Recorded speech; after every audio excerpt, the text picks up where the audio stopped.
Never buy a new car unless you have money to burn. Brought to you by DebtFreeBible.com. Looking around at the cars on our highways, you'd think that a new article has been added to the Bill of Rights, the right to buy and drive a brand new car. Even in these times of tightening credit, Americans love their new cars and trucks. It used to be we paid cash. Back in the 1950s, over a third of new car buyers forked over cold hard cash for their new ride. Today, only 7% of us can afford to do that. The reason might be our cars have changed from being a form of transportation to becoming a status symbol. With the average price tag of a new car now over $28,000, it might well be time to reconsider our love affair with the new car smell. Before we give in to the urge to buy a new car, we should consider the true net cost of ownership we pay for every single minute we own a car. There are the normal costs of operating a car, like fuel, insurance, maintenance, and repairs. And there are the financial costs of owning a car, like taxes and interest. But without a doubt, the biggest cost of owning a new car is depreciation. As soon as we drive it off the lot, the value of our new pride and joy drops from a retail price to a wholesale price. And then that new car loses 15 to 20% more of its value each year we own it. You do the math. How much did you pay for your last new car? $25,000? The minute you drove it off the lot, it dropped to about $20,000. After 3 years, it depreciated down to less than $13,000 at an annual depreciation rate of 20%. And this is assuming you've taken good care of it. You haven't had any accidents. In 3 years, your new car investment has lost about half of its value. And worse yet, if you took out a loan for that new car, you were financing a depreciating asset. That's just plain financial bad news. Instead of splurging on our new dream car, it makes better economic sense to buy a good used car. Today, the average sales price of a used car is $14,000. Sure, you could buy a brand new Econobox for that, but why not get a loaded mid-size used car for the same price? Here are some factors to consider as we make our new versus used car decision.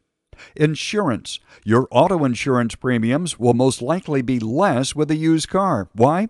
Well, the cost of comprehensive insurance is lower when the value of the vehicle is less. Interest rates. Loans on used vehicles are usually at a higher interest rate and shorter term than for a new car. But don't be misled by the 0% interest ads you see on TV for new cars. Those ads also say that interest rate is for, quote, well-qualified buyers. Guess what? If you don't have a spotless credit report, you're not a well-qualified buyer.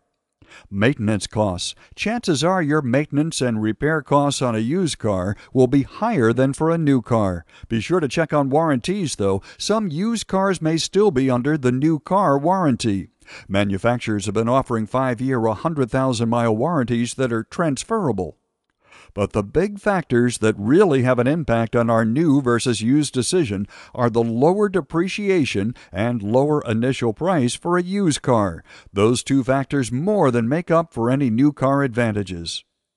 Here are some tips on how to select a good used car. Start by doing some online research on models and selling prices. Websites from Edmunds and Kelley Blue Book provide some good information, but remember that used car prices vary from region to region. Visit Edmunds.com and KBB.com for more info. It's better to get a used car from a dependable manufacturer like Toyota, Lexus, or Honda than from some marginal company. Sure, they might cost a little more, but for good reason. They're usually better built. Check the J.D. Powers ratings online for vehicle quality, performance, dependability, and safety. Visit jdpower.com. Look for a used car that has a reasonable number of miles on it. Typical drivers put on 12 to 15,000 miles a year. So multiply the age of the vehicle you're considering buying by 12 to 15,000. And always remember that true freeway mileage puts less wear and tear on a car than stop and go or city mileage. You'll have a choice of buying the used car from a dealership or from a private party. The main difference is service after the sale. Although you'll probably pay more for the same car if you buy it from a dealership, they should offer a limited warranty that will cover repairs for a certain period of time. New car dealers typically sell their better quality trade-ins themselves. The other trade-ins they sell to used car lots or auctions. Maybe you have a friend who found a cream-puffed used car in the newspaper classified ads. Only driven on Sundays by a little old lady. Well, it happens, but don't count on it. If you buy from a private party like that, pay to get the car checked out by a reputable mechanic. Maybe the little old lady didn't know the difference between motor oil and salad oil. If you can, pay cash. If you pay cash for your car, you can only buy what you can afford. It makes good economic sense to pay cash, even if it means waiting until you can save up. If you're not paying cash, arrange for financing before you go car shopping. Stop by your local credit union. They often offer lower interest rates than your bank and, certainly lower than the car dealer will give you. Of course, you'll need a good credit rating to qualify for the lowest interest loans. Negotiate before signing. As Americans, we're not accustomed to negotiating the price of most things we buy. But in the land of cars, you'd be a fool not to offer a low price and then negotiate from there. Don't try this at Walmart. They won't be amused. Don't tell the car dealer you're not financing with them until you've negotiated the price for your car. Why?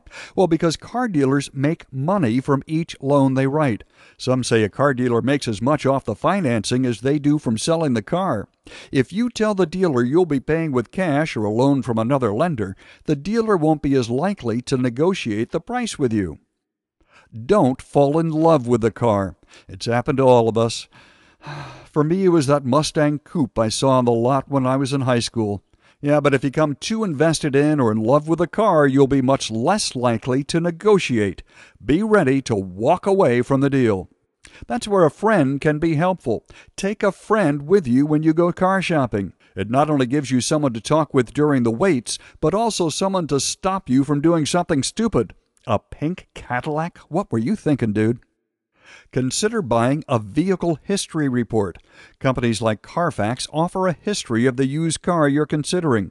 You provide the vehicle identification number, and they claim to search a nationwide database to help you avoid hidden problems. Maybe the car was in a major accident or a flood. Was the odometer rolled back, or was the car stolen? The report might indicate that the vehicle was a rental car or even a taxi. No wonder it's yellow.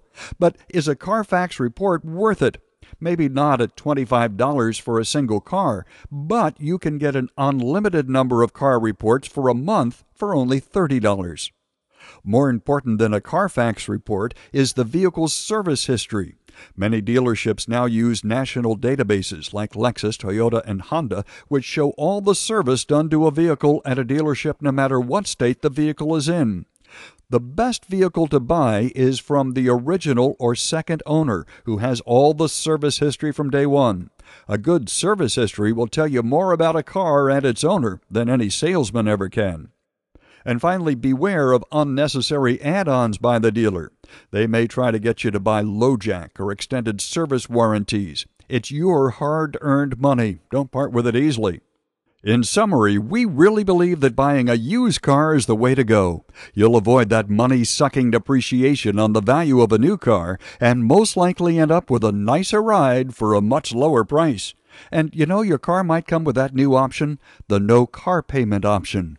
This video has been brought to you by thedebtfreebible.com, the fastest way to learn the strategies to get out of debt and stay out of debt forever, guaranteed. Please visit debtfreebible.com.